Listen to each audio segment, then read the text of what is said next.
আমরা জুলাইয়ের সময়টাতে খেয়াল করে দেখছি যে এখনো পতিত ফেসিবাদীরা অনেকেই জুলাই অভ্যুত্থানকে ভুলিয়ে দেওয়ার চেষ্টা করছে নানাভাবে। আপনারা টোটাল 5টা বিষয়ের উপর প্রাধান্য দিয়ে এবারে পদযাত্রা করছেন। বিদ্যুৎ বিলের দাম বাড়ানো সেটিও আছে। আমরা যদি একটু নাহিদ ইসলামের সাথে কথা বলি, না আমরা লাইভে আছি, যদি একটু বলেন যে এই পদযাত্রা এবছরের কেমন সাড়া পড়বে? আমরা তো শুরু করলাম, এবার আমরা উপজেলা পর্যায়ে।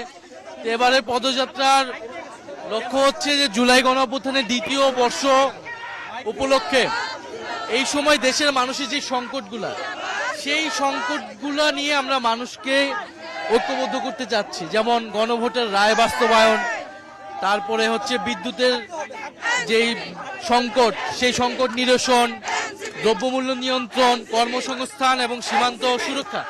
5টা দাবি নিয়ে আমরা মানুষের কাছে যাচ্ছি। জুলাই মানে হচ্ছে জনগণের দাবি নিয়ে রাস্তায়।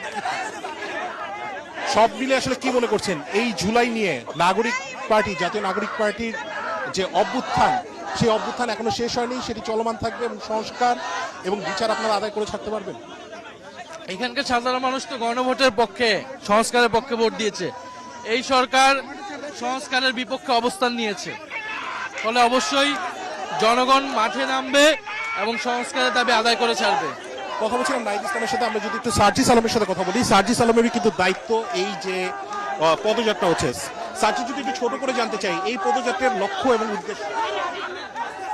আমরা জনগণের যে কাঙ্ক্ষিত চাওয়া পাওয়াগুলো, জনগণ যে বিষয়গুলোর কারণে ভোগান্তির শিকার হচ্ছে, সেগুলো জনগণের মুখ থেকে আমরা শুনতে চাই।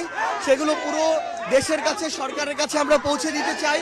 একই সাথে সাংগঠনিক পর্যায়ে এনসিপিকে শক্তিশালী করার জন্য আমাদের গতবার আমরা জেলা পর্যায়ে পদযাত্রা ছিল, এবার উপজেলা পর্যায়ে করছি। আমরা প্রত্যেকটি ইউনিয়নে, ওয়ার্ডে যেতে চাই। আমরা মনে করি আগামী 5 বছর আমরা যদি এভাবে রাস্তায় রাস্তায় হাঁটতে পারি, মানুষের কাছে যেতে পারি, এনসিপি বাংলাদেশের সবচেয়ে বড় রাজনৈতিক সংগঠন হিসেবে দাঁড়িয়ে যাবে। সার্জিস আলম বলছিলেন আগামী 5 বছর এভাবেই তারা রাস্তায় প্রতিবাদ করতে চান এবং পদযাত্রা করতে চান, তাহলেই তারা একটি বড় দলে পরিণত হবে। এবং তারা কিন্তু বলছেন এই যে 100 দিনের 100টি উপজেলায় তারা ঘুরবেন, সেটি কিন্তু শেষ নয়, বছরে আরো পদযাত্রা হতে পারে, সেটি জুলাই থাকুক বা না থাকুক, তারা সাংগঠনিকভাবে এগিয়ে যাচ্ছে।